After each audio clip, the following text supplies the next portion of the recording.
ओम जयंती मंगला काली भद्रकाली कपालिनी दुर्गा क्षमा शिवा धात्री स्वाहा स्वाहा नमोस्तुते।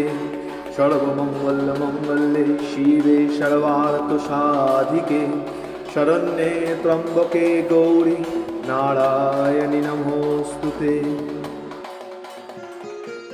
মা দুর্গা হলেন সনাতন ধর্মের দেবী পার্বতী এবং মহাশক্তির এক উগ্র রূপ।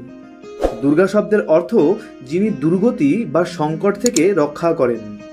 যে দেবী দুর্গম নামক অসুরকে বধ করেছিলেন তিনিই হলেন দুর্গা। এছাড়াও দেবী পার্বতীর নানা রূপ রয়েছে, যেমন দেবী চণ্ডিকা, দেবী অম্বিকা, দেবী যোগমায়া, বৈষ্ণবী, মহিষাসুর মর্দিনী, দেবী নারায়ণী, দেবী মহামায়া, দেবী কাত্যায়নী ইত্যাদি। দেবী পার্বতী মহিষাসুর মর্দিনী রূপে অর্থাৎ দেবী দুর্গা রূপ ধারণ করেছিলেন মহিষাসুর নামক এক অসুরকে বধ করবার জন্য। দুর্গা রূপ ধারণ করে দুর্গম নামের এক অসুরকে বধ করেছিলেন দেবী পার্বতী। সেই জন্যই দেবী পার্বতীকে দুর্গা নামে অভিহিত করা হয়। যিনি দুর্গতি বা সংকট থেকে রক্ষা করেন তিনি আমাদের মা দুর্গা।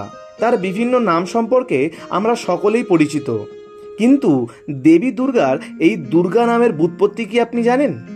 জানেন কি এই দুর্গা শব্দের অর্থ প্রকৃতপক্ষে কি? ধর্ম প্ল্যানেটের আজকের ভিডিওতে দেবী দুর্গার এই দুর্গা নামের ব্যুৎপত্তি আপনাদের সামনে উপস্থাপন করব, তাই ভিডিওটি সম্পূর্ণ দেখার অনুরোধ রইল। ভিডিওটি ভালো লাগলে অবশ্যই লাইক করবেন এবং অনেক অনেক শেয়ার করে অন্য সকলকে জানার সুযোগ করে দেবেন। আর ভিডিওটি কেমন লাগলো তা অবশ্যই কমেন্টে জানাবেন। আসুন ধর্ম প্ল্যানেটের আজকের উপস্থাপনায় দুর্গা নামের ব্যুৎপত্তি জেনে নেই। দেবী ভাগবত অনুসারে ঋষি মর্তণ্ড কুমার কার্তিক ও গণেশকে প্রশ্ন করেন যে তাদের মায়ের নাম দুর্গা কেন। তারা বলেন, হিরণ্যাক্ষ পুত্র রুরুর বংশধর দুর্গম সমুদ্র মন্থনে অসুরদের সাথে ছলনা করার প্রতিশোধ রূপে ব্রহ্মার কাছে বর চায় যে তাকে এমন এক নারী বধ করবে যে অনাবদ্ধকে আবদ্ধ করে। দুর্গম অসুর চতুর্বেদকে হস্তগত করলে সৃষ্টির ভারসাম্য রক্ষায় দেবী পার্বতী এক দশভুজারূপী মঙ্গলময়ী দেবী রূপে আবির্ভূত হন। তারপর অসুর দুর্গমকে শূলের আঘাতে বধ করেন। অসুর দুর্গমকে নিধন করার জন্যই দেবীর নাম হয় দুর্গা।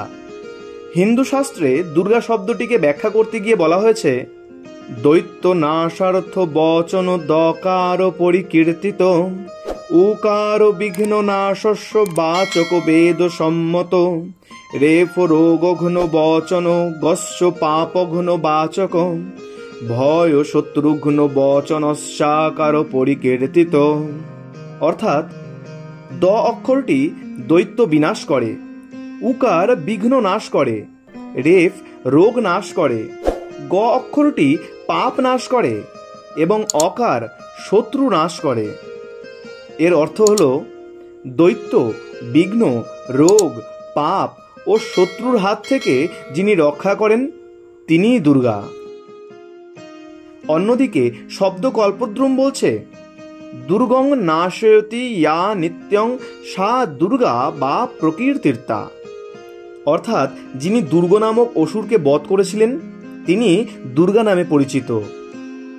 দেবী পার্বতী দেবগণের অনুরোধে এবং মহাদেবের আদেশে এক উগ্র রূপ ধারণ করে দুর্গম অসুরকে বধ করেন, তাই তিনি দুর্গা নামে অভিহিত হন।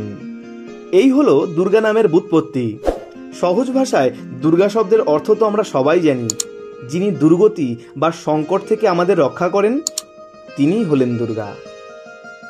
ধর্ম প্ল্যানেটের আজকের উপস্থাপনায় দুর্গা শব্দের ব্যুৎপত্তি সম্পর্কিত এই ভিডিওটি আপনাদের কেমন লাগলো তা কমেন্টে জানাতে ভুলবেন না। ভালো লাগলে অবশ্যই লাইক করুন এবং অনেক অনেক শেয়ার করে অন্যদেরও জানার সুযোগ করে দিন।